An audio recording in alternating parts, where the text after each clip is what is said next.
Baba yetu na Mungu wetu mtakatifu ushie mahali pa juu, asante sana kwa wakati huu na majira haya. Tumekuwa na muda mzuri wa kukuimbia, na we Mungu kwa kuna kaa katikati ya sifa tumeuona mkono wako. Tumekuwa na muda mzuri wa matoleo, lakini tazama Bwana, tuna muda wa kwenda kusikia sauti yako. Unakwenda kunena ndani ya chombo ulichokiandaa. Baba wa milele, neno lako ni uzima. Tena neno lako liko hai. Neno lako linaamsha. Neno lako linahuisha. Neno lako linabadilisha. Simama na mjoli wako anayekwenda kusimama kwa siku yetu ya kwanza ya mkutano. Pake mafuta mabichi ya neema. Mimina Bwana Yesu roho ya uwezesho. Kazinene siri hizi ndani yake Bwana. Naye kwa kuwa amekuwa tayari kukutumikia, utafanya kazi pamoja naye. Mtumie Bwana, mpe kinywa cha usemi. Kwa Bwana wangu Yesu Kristo. Baba, nimeomba nikiamini umenisikia. Amen. Tumshangilie Mungu wakati mnenaji anakwenda kusimama. Shangilia sana, shangilia sana. Shangilia sana, shangilia sana. Karibu mtumishi wa Mungu. Karibu mjeni wa Bwana.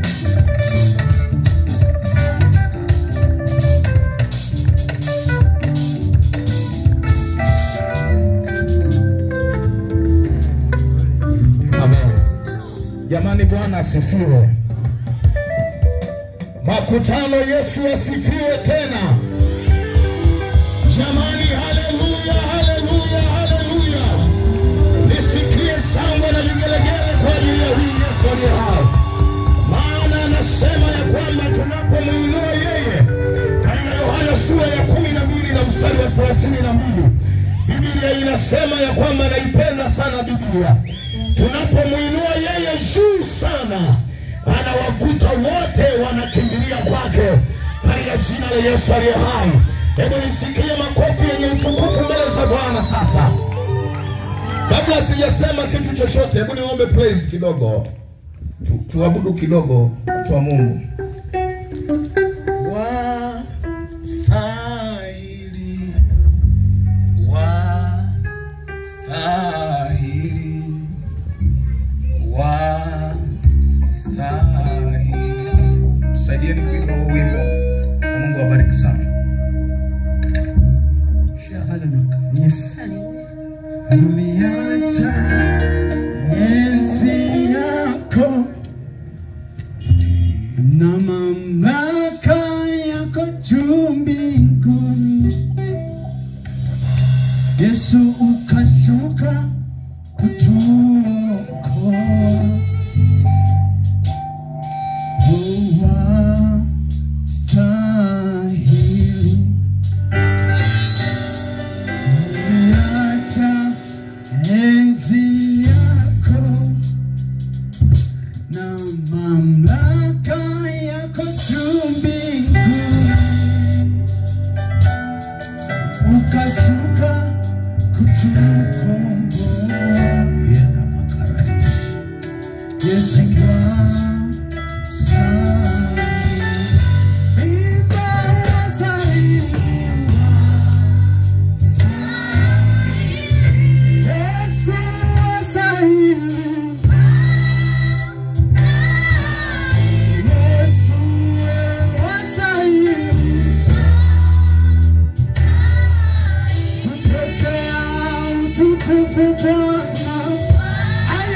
asifiwe.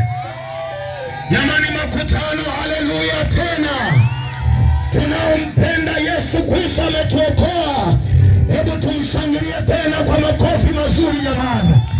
Jamani, Yesu ni mzuri na ametuheshimisha wengine ambao hatukustahili. Na leo tunasimama tunaihubiri injili katika jina la Yesu aliye hai. Watu wa Iringa, Yesu asifiwe tena. Jamani, watu wa Iringa, Yesu asifiwe. Naipenda Biblia kwenye kitabu cha Mathayo sura ya 21 mstari wa 1 mpaka wa 7. Kuna jambo Yesu analisema pale. Anawaambia wanafunzi wake wakati wanakaribia mji wa Yerusalemu, akasema, nendeni kwenye kile kijiji ambacho tunakiendea. Mtamkuta punda na mwanapunda amefungwa. Halafu mtamfungulia yule punda na mwanapunda. Watakapouliza watu wa mji ule, kawaambieni Yesu anawahitaji. Yesu anamhitaji mwanapunda. Jamani, kabla hatujaanza kuhubiri, natamani niseme ya kwamba watu wa Iringa, Yesu bado anawahitaji katika jina la Yesu aliye hai. Kwenye hizi nyakati za mwisho, Yesu bado anawahitaji. Yesu bado anawahitaji. Naipenda Biblia. Paulo anawaambia Warumi, anasema, sitaionea haya injili kwa sababu injili ni uweza ambao unaleta wokovu kwenye maisha ya mwanadamu, kwa Myunani kwanza, halafu na kwa Mgiriki, akimaliza kwa Giriki na kwa Wahehe wote na kwa Wapena na kila kabila. Injili lazima itafika. Hebu sema amina katika jina la Yesu aliye hai. Jamani, haleluya. Unapenda niseme tena? Unapenda niseme tena? Mwambie mwenzako baki hapo hapo alafu usiondoke.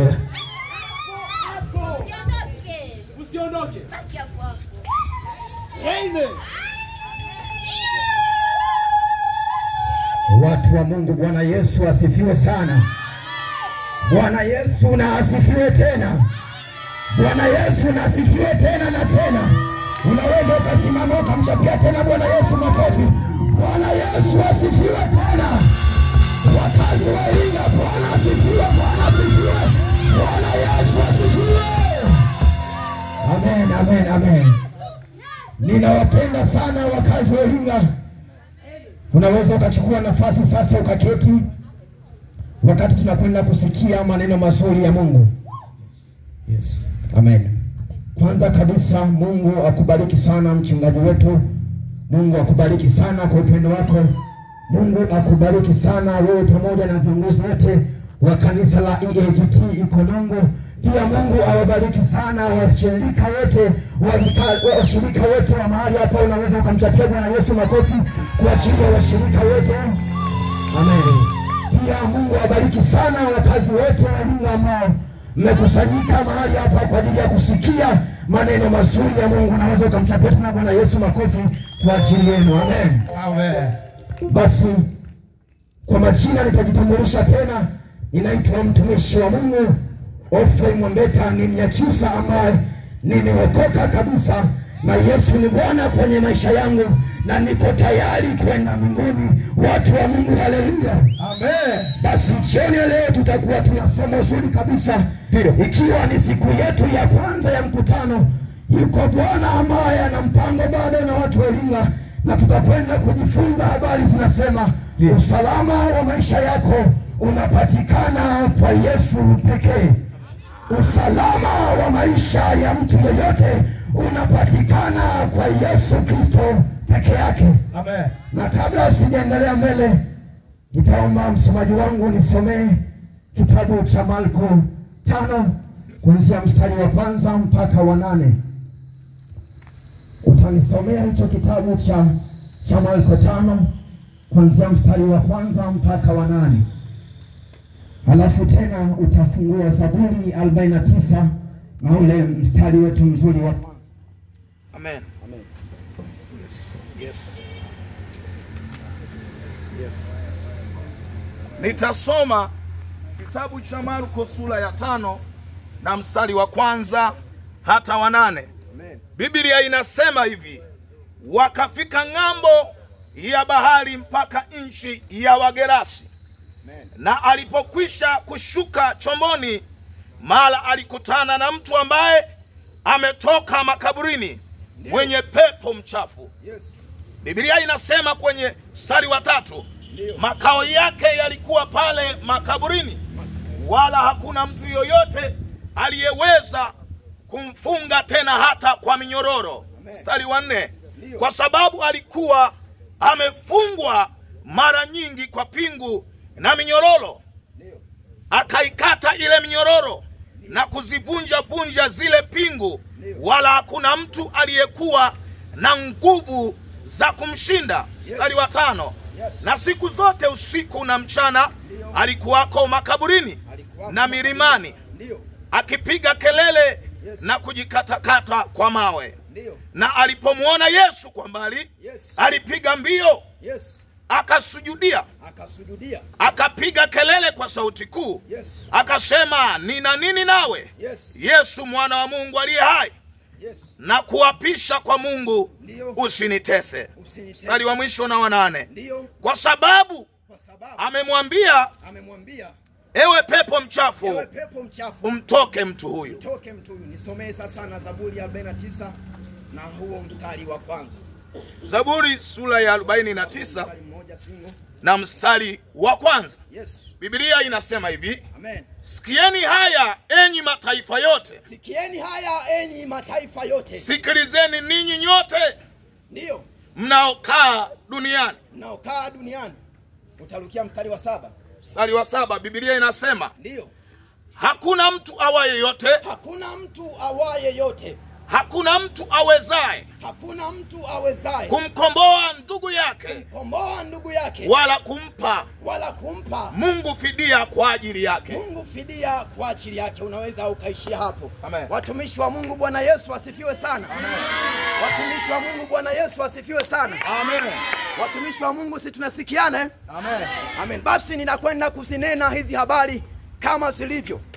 Biblia inasema katika hichi kitabu cha Zaburi hiyo 49 na mstari wa 7, Biblia inasema kwamba hakuna mtu awaye yote awezaye kumkomboa ndugu yake, wala hakuna mtu ambaye yote ambaye anaweza akalipa fidia kwa ajili ya huyo mtu. Amen. Nataka nikueleze mkazi wa Iringa, nataka nikueleze ewe mama, ewe baba ambaye unazisikia habari hizi, ya kwamba usalama wa maisha yako unapatikana kwa Yesu peke yake. Usalama wa maisha yako unapatikana kwa Yesu peke yake.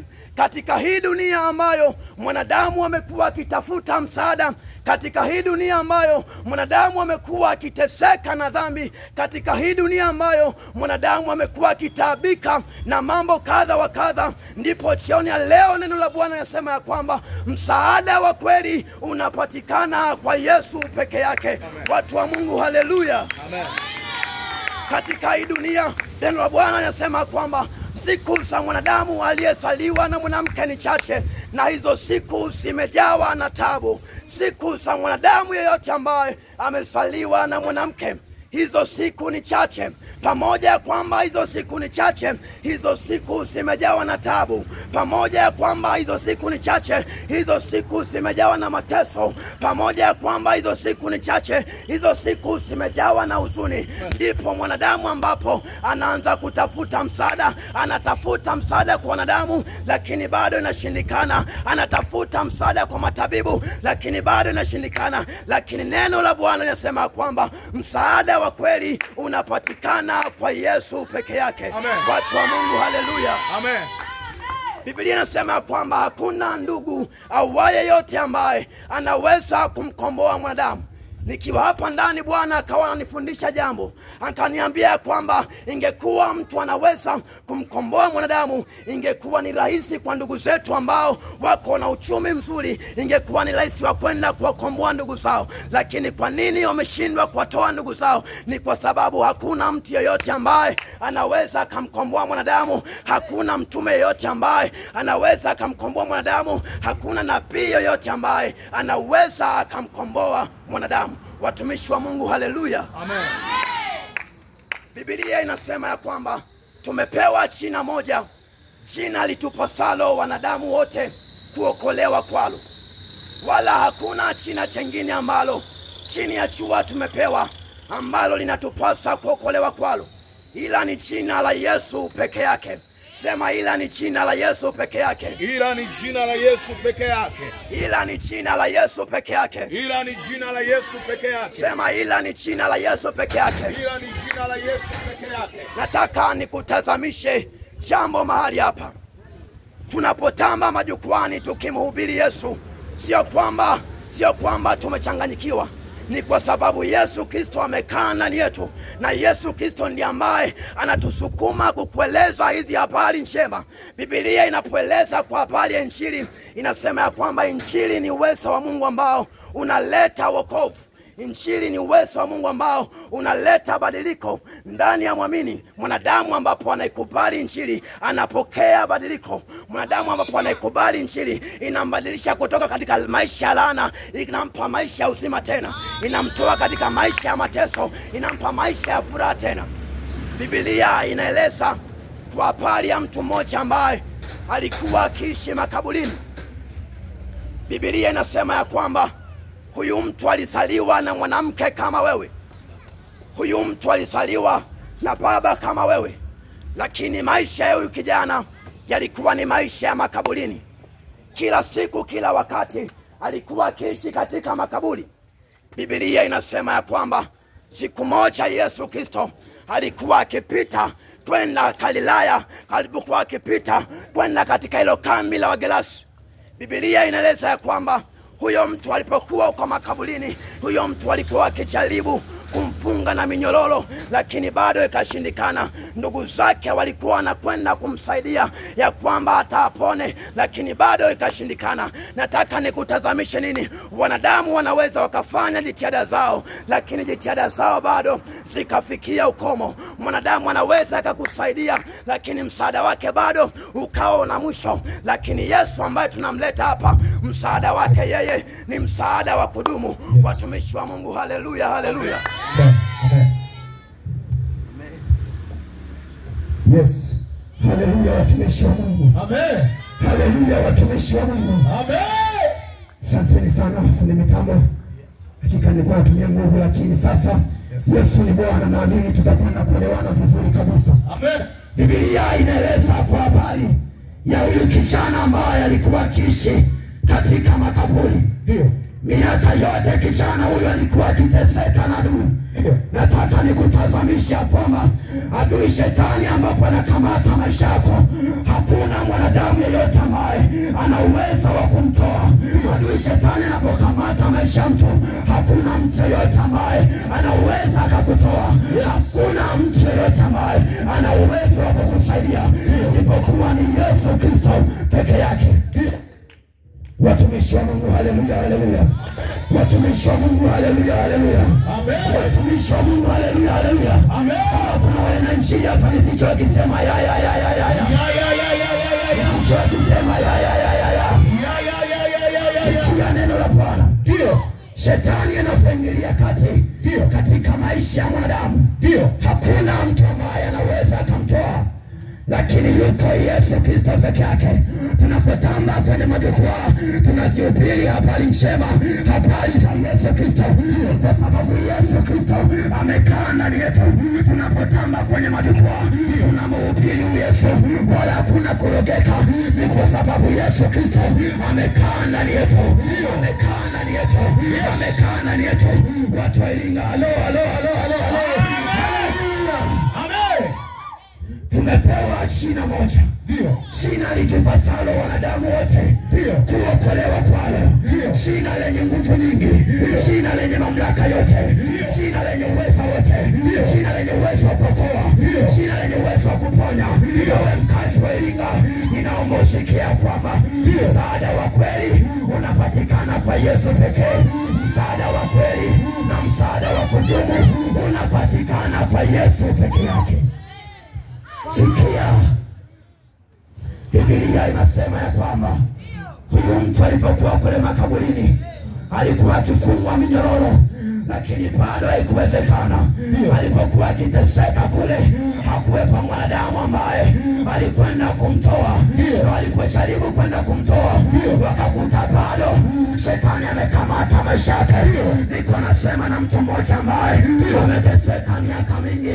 Niko nazungumza na mama mmoja ambaye ameteseka miaka ya kutosha. Niko nasema na baba mmoja ambaye maisha yake yamekuwa ni taabu na haelewi namna ya kutoka. Niko nasema na watu hapa ambao maisha yao yamekuwa ni kukataliwa, lakini neno la Bwana linasema ya kwamba yote alimaliza pale msalabani. Kwa kuikubali Injili tunakuwa salama, kwa kumkubali Yesu tunaokolewa, kwa kumkubali Yesu tunakuwa huru, kwa kumkubali Yesu tuko salama. Watumishi wa Mungu, haleluya, amen. Watumishi wa Mungu, haleluya, haleluya, amen. Haleluya, haleluya, amen. Haleluya, haleluya, amen. Biblia inasema ya kwamba alipokuwa kule makaburini ujamaa alikuwa akijikata na mawe, anajiumiza yeye mwenyewe, anafungwa minyororo, bado anaikata. Huyo kijana alikuwa akiteseka. Kumbuka ni mtu kama wewe, lakini bado anateseka. Kuna watu kama wewe, lakini bado anateseka. Lakini neno la Bwana nasema kwamba Yesu Kristo alikuja ili tuwe na uzima, kisha tuwe na tele. Yesu Kristo alikuja ili wakazi wa Iringa wawe na uzima, kisha wawe na tele. Yeye alikuja wewe uwe na uzima, kisha uwe na tele. Watumishi wa Mungu, haleluya, amen.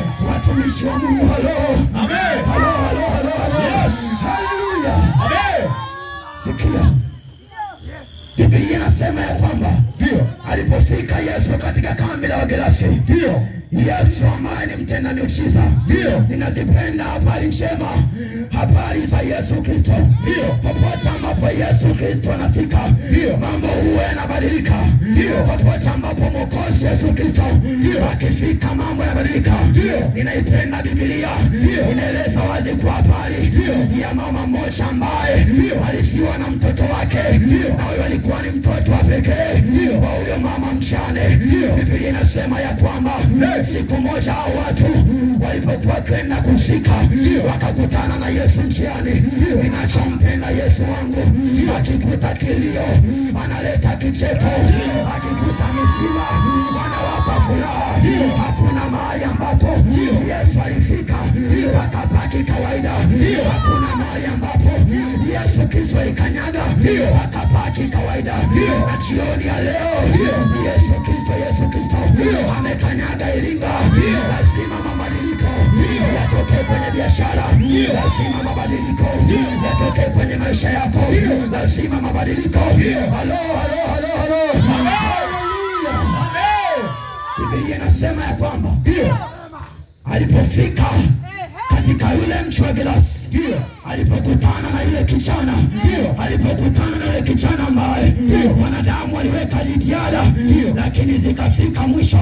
Biblia akasema kwamba alipokutana na Yesu Kristo, wale pepo wakasalenda, wale pepo wakasema, tuna nini na wewe Yesu, tuna nini na wewe Yesu. Na Yesu Kristo akaamuru ya kwamba haya mapepo nini tuweke. Jioni ya leo Yesu uko mahali hapa, ondoa haya mateso yako. Na jioni ya leo Yesu uko mahali hapa ili kukuweka huru. Biblia inasema ya kwamba utaijua kweli, na hiyo kweli ya Bwana utatuweka huru. Utamfahamu Yesu, na Yesu naye atatuweka huru. Kweli, kweli, amen. Halo, amen. Halo, halo, halo, yes. Biblia inasema ya kwamba baada ya dhambi kutokea duniani, mama yetu na baba yetu wakatenda dhambi. Biblia inasema ya kwamba kwa mwanadamu mmoja dhambi ikawa imeingia ulimwenguni. Basi mwanadamu akaanza kuishi maisha ya taabu. Basi mwanadamu akaanza kuishi maisha ya mateso. Mwanadamu akaanza kutaabika.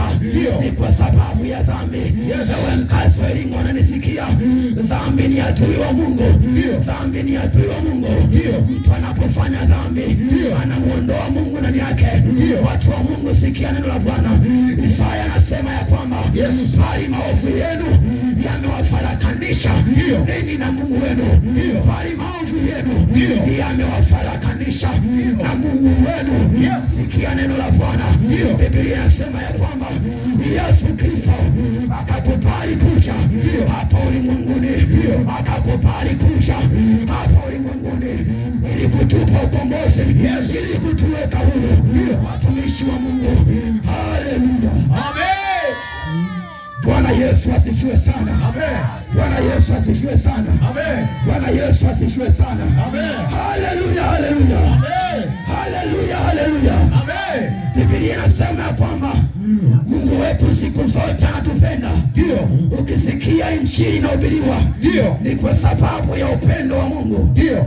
Ukisikia injili inahubiriwa, ni kwa sababu Mungu anamtafuta mtu. Ndio. Ukisikia injili inahubiriwa, ni kwa sababu baba yetu yeye ana asili ya upendo. Ndio. Biblia inasema ya kwamba hata hapo mwanzo baba ni yeye ambaye alitupenda. Ndio. Ilifika wakati wanadamu wote wakawa wamefanya dhambi. Ndio.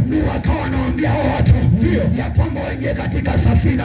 Lakini wanadamu wote wakakataa kuingia kwenye safina. Nataka nikwambie mkazi wa Iringa, kama unakubali kuwa salama ni kwa kumfuata Yesu peke yake. Kama unakubali kubaki salama ni kwa kukimbia kwenye safina ambao ni Yesu Kristo. Ni kwa kukubali injili ya msalaba.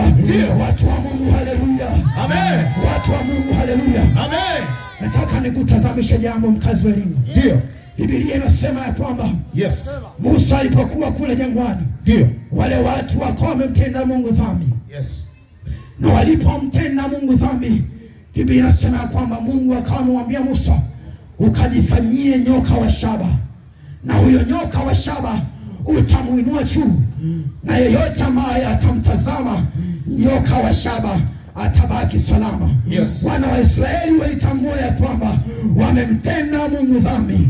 Walipotambua ya kwamba wamemnung'unikia Mungu, wale nyoka wakawa wamezaliwa wengi, na wale nyoka wakawa wanawauma wale wana wa Israeli.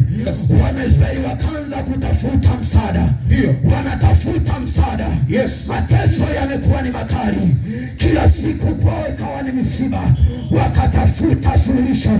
Wakamwambia Musa, tumemtenda Mungu dhambi, tufanyaje?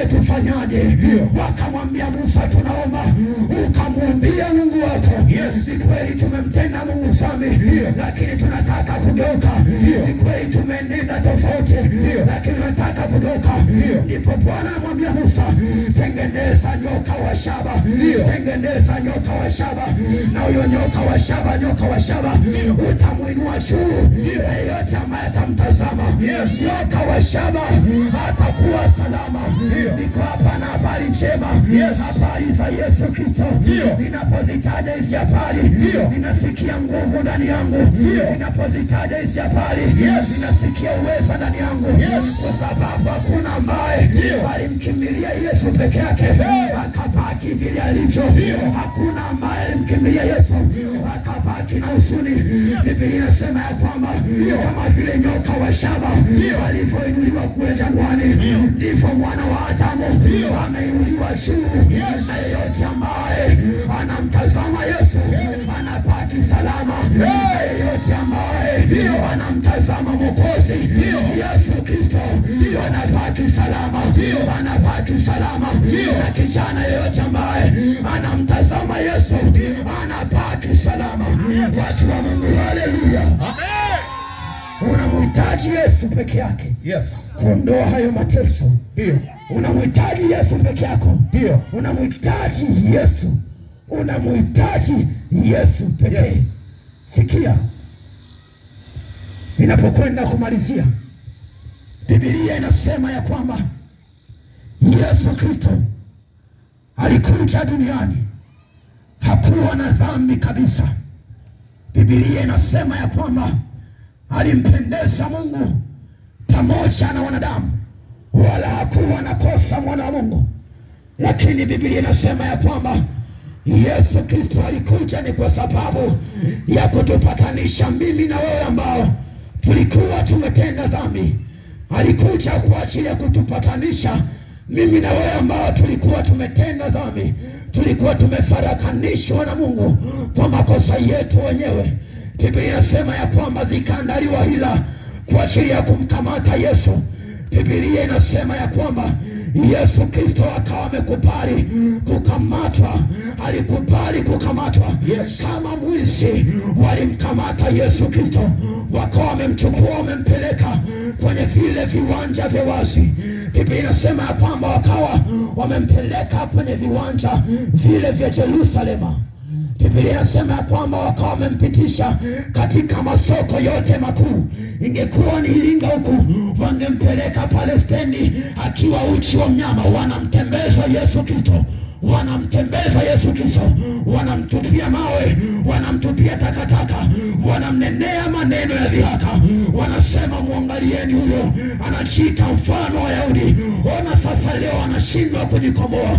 Nataka nikwambie mwanadamu ambaye unaikataa injili ya Yesu Kristo, Yesu Kristo alikununua kwa mateso makali. Yesu Kristo amekununua kwa gharama kubwa mno. Yesu Kristo amekununua kwa damu ya thamani. Ungetakiwa kulipa sisi, lakini Yesu Kristo akasimama, akasimama mwenyewe, akasema nitakwenda wakomboa hawa watu, nitakwenda katika jina la Yesu. Ndio kasema amen. Amen. Biblia inasema ya kwamba Yesu Kristo Mwokozi akasauliwa bila ya huruma. Akatemewa mate. Akaoneshewa kila aina ya dhihaka ambayo unaifahamu. Ni kwa sababu ya kukuletea ukombozi. Akazalauliwa, akaoneshwa kila dhihaka ambayo unaifahamu, ili kukuletea wewe ukombozi. Biblia inasema ya kwamba Yesu Kristo akawa ameenda msalabani. Biblia inasema kwamba kabla hawajampeleka Yesu msalabani, wakawa wamemtesa mateso makali. Biblia inasema kwamba akawa amepigiliwa misumari. Aishia hapo neno la Bwana linasema ya kwamba wakawa wamemfunga miguu, wakawa wamemfunga na mikono, wakawa wamemuinamisha namna hii. Wanachukua micheledi, wanachapa, wanafuta, inatoka na nyama, wanachapa tena, wanatoa, inatoka na nyama, ili kukukomboa mwanadamu ambaye unamwona Yesu kama wanini. Biblia inasema kwamba Yesu akalia kwa mateso makali, Yesu akalia kwa uchungu mkali, ili kukuletea wewe ukombozi. Yesu akalia ili ya kwamba wewe mwanadamu ambaye umeteseka leo upaki salama. Biblia inasema ya kwamba kwa kupigwa kwa Yesu sisi tumepona. Ni kwa kupigwa kwa Yesu peke yake sisi tumepona. Kwa kuteswa kwa Yesu sisi tuko salama. Kwa kuteswa kwa Yesu hatuwafungwa tena. Kwa kuteswa kwa Yesu hatuwatumwa tena, bali tunapaki salama, Ninakushauri mama, umpokee Yesu leo akusaidie. Ninakushauri kijana, umpate Yesu leo na akusaidie. Watu wa Mungu, haleluya. Amen. Jamani, haleluya. Jamani, nisikie shangwe na vigelegele kwa ajili ya Yesu. Naipenda sana Biblia na habari za Yesu Kristo aliye hai. Tumishi wa Bwana Mr. Mambeta amehubiri kwa habari ya mwanadamu yeyote atakaye kubali kusalimisha maisha yake kwa Yesu Kristo, huyo anabaki salama katika jina la Yesu aliye hai. Jamani, Bwana Yesu asifiwe. Nasipenda sana habari za Yesu Kristo. Biblia inasema wakati Yesu Kristo amezaliwa, amekuja ulimwenguni, watoza ushuru na viongozi wa dini walimshangaa. Wakasema, mbona huyu jamaa anakaa na wenye dhambi? Sikiliza nikupe shule kidogo. Watu wa Yahudi walitegemea ya kwamba Yesu atatoka mbinguni, watamuona anavyokuja kurejesha ufalme katika taifa la Israeli. Lakini Yesu akaja kama mwanadamu, akakaa na wanadamu. Biblia inasema Yesu akasema, mtu yoyote ambaye sio mgonjwa hahitaji tabibu, lakini aliye mgonjwa huyo anahitaji tabibu. Akasema, nalikuja kwao wale waliopotea. Nataka niseme jambo moja hapo, ya kwamba watu wa Iringa, ni kweli usalama wa maisha yetu unapatikana unapatikana kwa huyo Yesu. Usalama wa maisha ya mwanadamu awaye yote unapatikana kwa huyo Yesu aliye hai katika jina la Yesu. Naipenda Biblia inasema wakati Yesu ametundikwa msalabani akasema yote yamekwisha. Maana yake ya sentensi hii ya kwamba magonjwa yamekwisha, mateso yote yamekwisha, wala kuteseka kote kwa mwanadamu kumekwisha.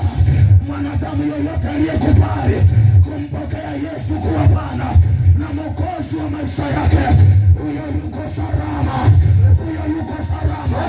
Na tumeacha shughuli zetu katika maeneo mbalimbali, tumekuja kuzisema habari za Yesu Kristo, ya kwamba Yesu jamani, ukimpokea unabaki salama, unabaki salama jamani. Haleluya, haleluya tena. Sikiliza nikwambie kitu kimoja. Kulikuwa na mtu mmoja pale nyumbani, mimi ni mtu wa Dodoma. Wakati tunakuwa, yule jamaa alikuwa ni kuna watu tunawaitaga marasi. Yule jamaa alikuwa anakunywa pombe sana. Mtaani kwetu pale tulikuwa tunamwogopa. Wakati tunamwogopa yule jamaa pale kijijini, anajulikana kama ni muhuni, anajulikana kama ni mtu ambaye hana usalama tena, hana faida mbele za macho ya watu. Lakini siku moja akasikia habari za Yesu, lakini siku moja akasikia habari za injili tunayohubiri hata hapa jioni ya leo. Akasema ya kwamba jamani, ninamtaka huyo Yesu mnayemtaja jioni ya leo. Akakubali kumpa Yesu maisha yake. Sikiliza, ukimkubali Yesu, historia ya maisha yako inabadilika.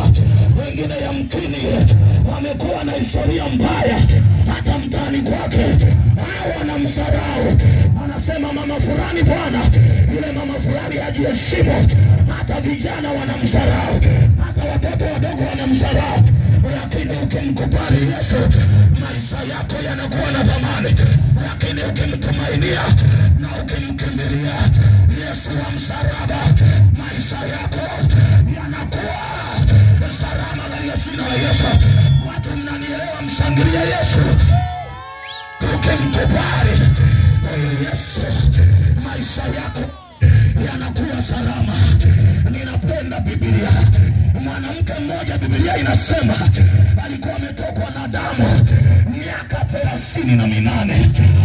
Yule mwanamke alitoa pesa, alitoa kila kilicho mali, akapeleka kwa waganga, akapeleka hospitali, akitafuta msaada, lakini alikosa. Siku moja Biblia inasema mwanaume Yesu alikuwa anapita. Alipokuwa anapita Yesu akasikia makutano, alikuwa anasikia habari za Yesu. Lakini alipokutana na Yesu, Biblia inasema hata kama yule mwanamke akajiwazia moyoni mwake, akasema watu ni wengi, wala sioni namna ya kumfikia Yesu. Akasema nitajipenyeza, kwa gharama nitaenda.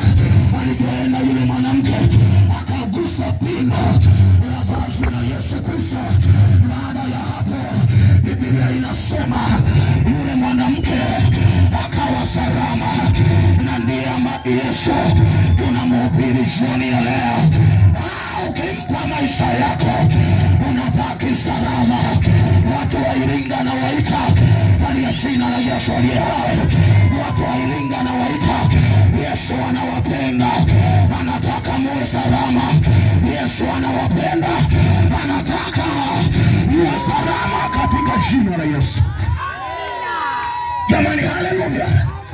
Usimama mahali ulipo sasa. Amen. Amen. Haleluya, haleluya. Yesu Kristo ni mwamba kati ya miamba yote duniani. Yesu Kristo ni tabibu kati ya matabibu wake ambao ulishawahi kuwaona. Yesu Kristo ni tabibu. Biblia inasema alipigwa mijeledi 39 na kila mjeledi ulikuwa na maana ya kwake. Labda maana ya kwanza ulitaka kumweka salama mtu mmoja na magonjwa yake. Jioni ya leo wapendwa, Yesu anachotaka tu ni umpe maisha yako ili uwe salama katika jina la Yesu. Wakati huo ninaomba tusogee sasa wapendwa mahali hapa. Naomba tusogee sasa. Tulioko mbali, timu naomba mnisaidie watu wasogee. Tusiogope. Tunamalizia mkutano wetu. Muda sio mrefu. Yesu Kristo anakupenda sana. Anakupenda sana Yesu. Endelea kusogea tu sasa. Jioni leo Yesu yuko hapa na anatamani abadilishe maisha yako. Mimi ninachojua hii sauti haifiki hapa. Sauti inafika mpaka kule kwa bodaboda. Kuna wamama wamekaa mahali pale, sauti inafika. Kama na uwezo wa kusogea naomba usogee na Mungu atakubariki sana. Na Mungu atakubariki sana. Jamani Bwana asifiwe. Naomba unisikilize. Sogea tu, sogea kidogo hapa niwe na kuona. Asante sana. Asante sana. Sasa kabla sijaendelea na jambo lolote, Yesu tusaidie sana.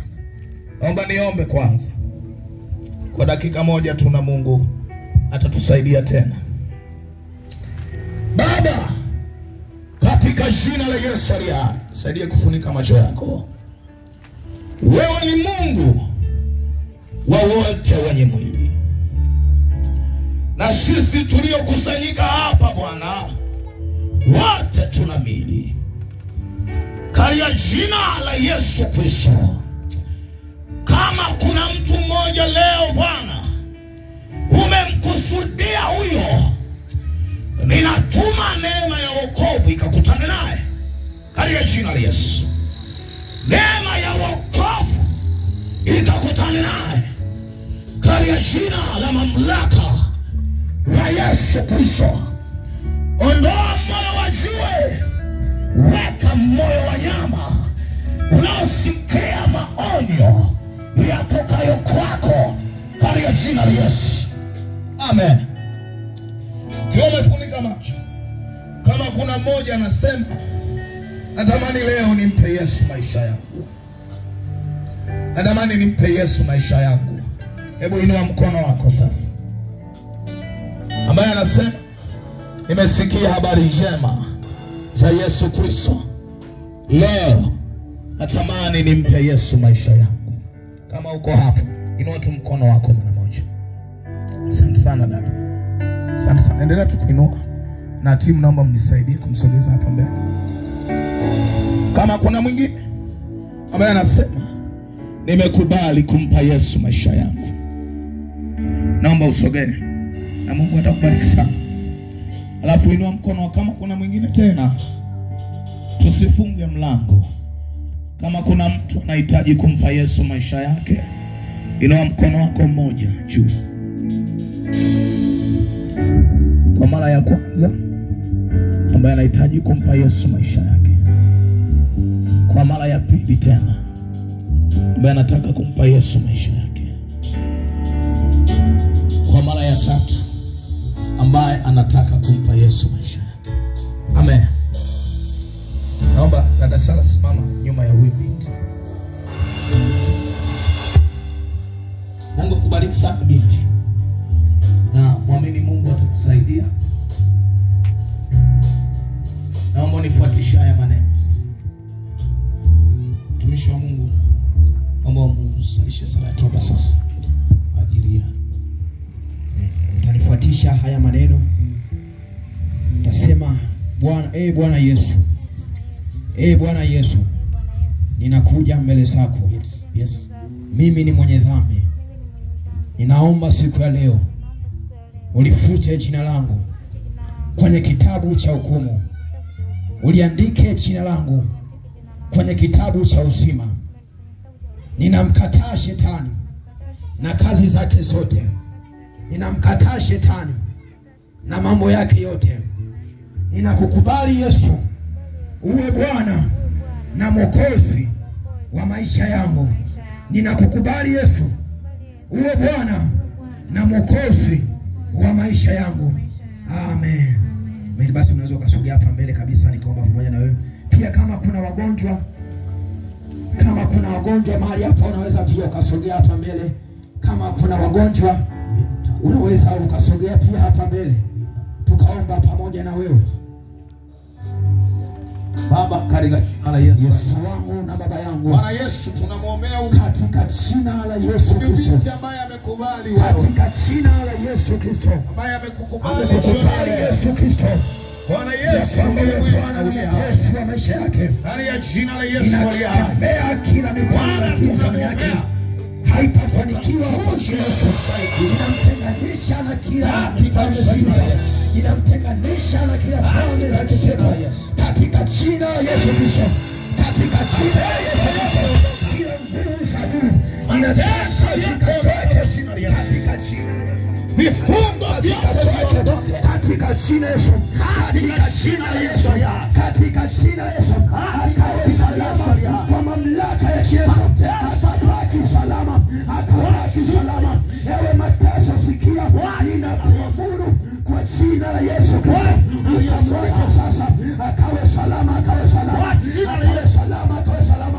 Kwa jina la Yesu. Kwa jina la Yesu. Kwa jina la Yesu. Kwa jina la Yesu. Toeka adui. Toeka adui. Toeka adui. Toeka adui. Toeka adui. Haya toeka. Haya toeka. Haya toeka. Haya toeka. Haya toeka. Haya toeka. Haya toeka. Haya toeka. Katika jina la Yesu. Katika jina la Yesu. Akapaki salama. Akapaki salama. Akapaki salama. Hata sasa akapaki salama. Katika jina la Yesu. Katika jina la Yesu. Katika jina la Yesu. Natamka uzima, natamka amani hata sasa katika jina la Yesu aliye hai. Asante Mungu mwema. Unaweza kusaidia aingie ndani pale, ingia kanisani tu mara moja. Katika jina la Yesu. Katika jina la Yesu. Katika jina la Yesu. Katika jina la Yesu Kristo. Kama pia kuna wagonjwa wako mahali hapa, unaweza ukanisaidia ukasogea hapa mbele. Ama kama kuna ndugu yako ni mgonjwa ambaye amesumbuliwa miaka ya kutosha, unaweza ukachukua tendo la imani ukasogea hapa mbele tukaomba pamoja na wewe. Unaweza ukachukua tendo la imani kama kuna mgonjwa yote yuko mahali hapa, ama kama kuna mtu yote ambaye anahitaji maombi, anahitaji maombezi, unaweza ukanisaidia ukasogea hapa. Unaweza ukanisaidia tena ukasogea hapa. Kumbuka unayeteseka na hayo magonjwa ni wewe. Unayemhitaji Mungu ni wewe. Unaweza tu ukasogea hapa mbele. Unaweza ukasogea mbele. Bado Mungu anakupenda.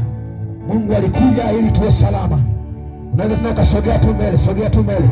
Bado nafasi ipo, bado nafasi ipo. Unaweza ukasogea tu mbele. Unaweza ukasogea mbele, sogea tu mbele. Sogea mbele, sogea mbele. Yesu Kristo alikuja ili tuwe na uzima, tuwe na hoteli. Yesu Kristo alikuja ili sisi tubaki salama. Tusionewe tena. Tusiteseke tena. Alikuja ili tuwe na uzima, kisha tuwe na hoteli. Basi ndugu zangu wachungaji, naweza mkanisaidia tuwekea mikono hawa watu. Ndio kanisaidia tukaomba pamoja na hawa watu. Hima shakataya. Jehova Shama, ninakupenda Baba, katika jina la Yesu. Jina lako wewe ni Mungu mponyaji. Jina lako wewe ni Mungu mponyaji.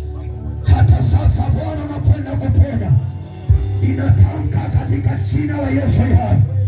Ninatamka katika jina la Yesu hai. Unafahamu mateso ya hawa watu. Baba, katika jina la Yesu.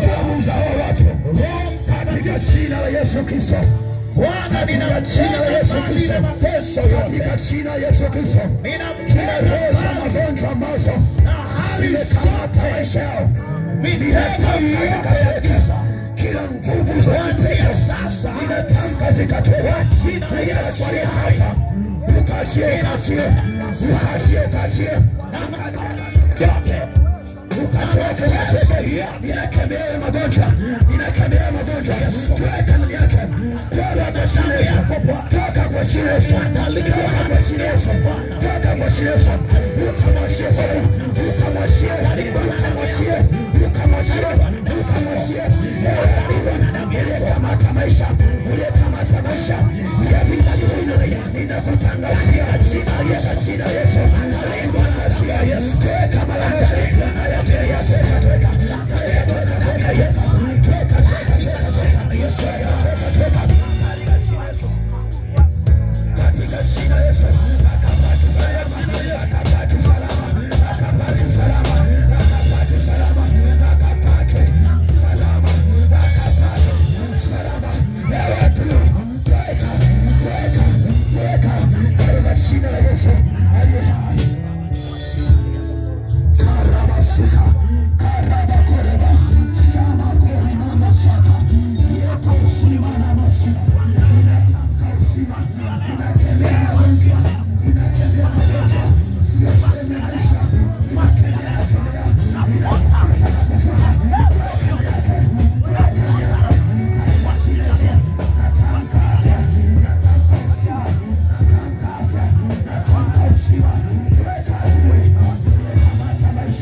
Mateso sio sehemu ya maisha ya mwamini.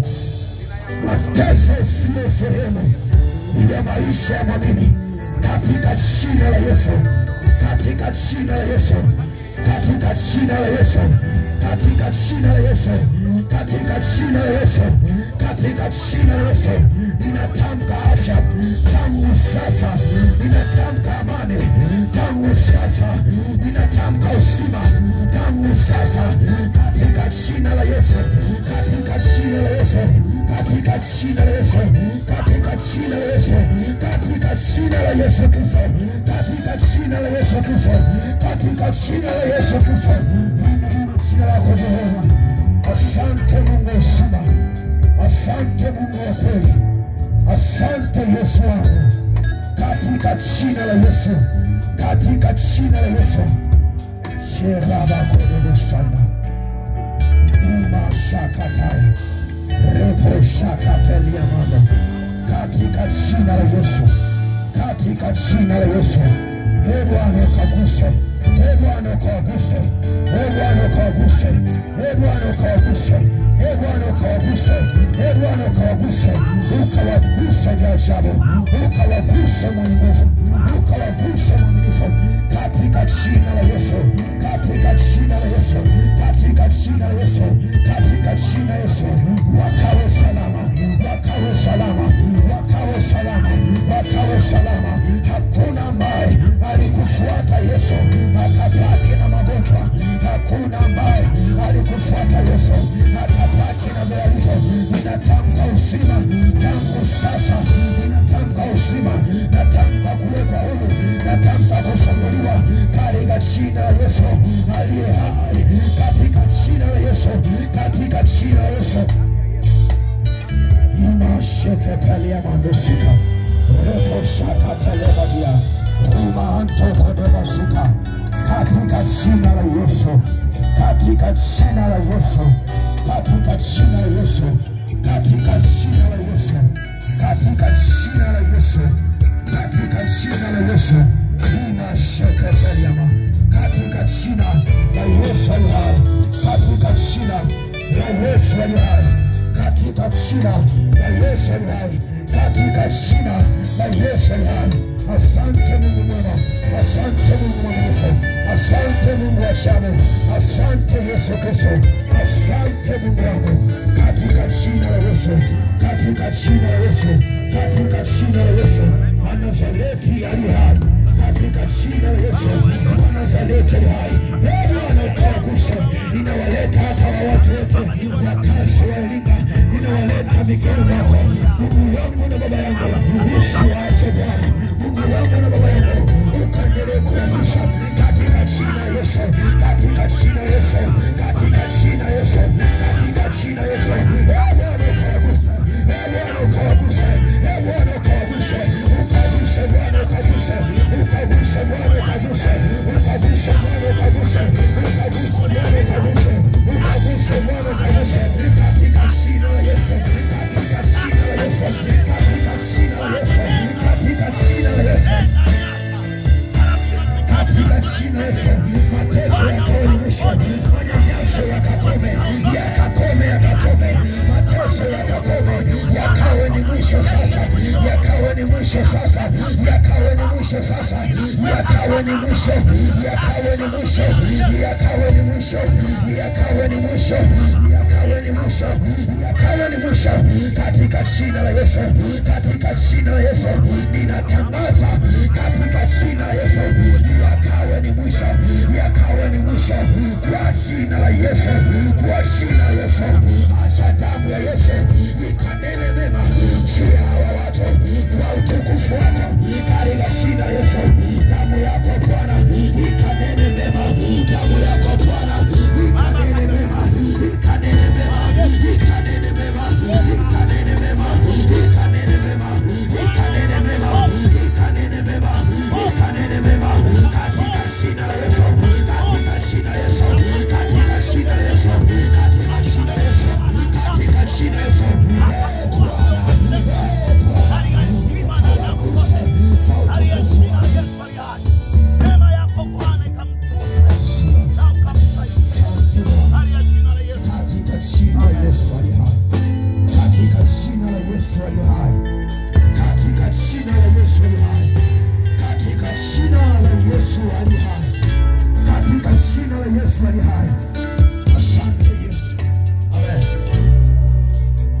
Jamani, Bwana asifiwe. Kabla hatujamaliza, naomba niombe kwa ajili ya hili Yanga na Ali. Then sijui kama kuna watoto wanaweza wakafika hapa tuombe nao pia.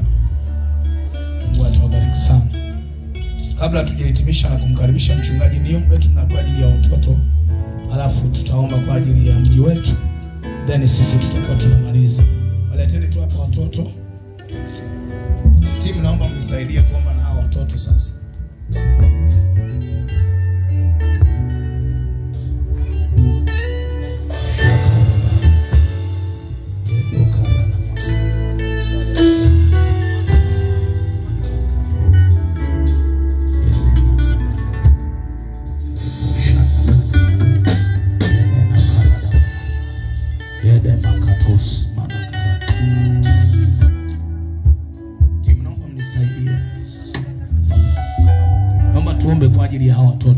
hatima zao, ombea wazazi wao, ombea masomo yao. Watoto funikeni macho sasa. Funikeni macho. Baba, katika jina la Yesu, ninawaombea hao watoto. Bwana, watakuwa katika hekima na adabu zote. Bwana Yesu, ninapanda neema ya wokovu. Hawa watoto watakuwa Bwana wakikupendeza wewe Mungu wao, na wakiwapendeza wanadamu wote. Ninaombea hatima za watoto hawa katika jina la Yesu. Watunze na kuwasaidia, watunze na kuwawezesha katika jina la Yesu. Watunze na kuwawezesha katika jina la Yesu aliye hai. Ninaombea masomo yao, ninaombea hatima zao, ninaombea wazazi wao. Kama kuna mtoto hapa mzazi wake bado hajaokoka, Bwana, ninatuma neema ya wokovu nyumbani kwao. Bwana, ukawaguse, ukawatunze na kuwalinda kwa utukufu wa jina la Yesu aliye hai. Bwana, tunakushukuru kwa ajili yao. Bwana, tunakubariki kwa ajili yao. Watunze hao watoto. Wengine ni watumishi wako wa madhabahuni, wengine ni waimbaji, wachungaji, wengine ni akina mama wachungaji. Watunze katika jina la Yesu aliye hai. Bwana, wasaidie na kuwawezesha kwa utukufu wa jina la Yesu aliye hai. Kwa jina la Yesu aliye hai. Kwa jina la Yesu aliye hai. Bwana, tunawabariki na ninawaweka mikononi mwako sasa. Neema yako Bwana iwe juu yao katika jina la Yesu. Asante Roho Mtakatifu.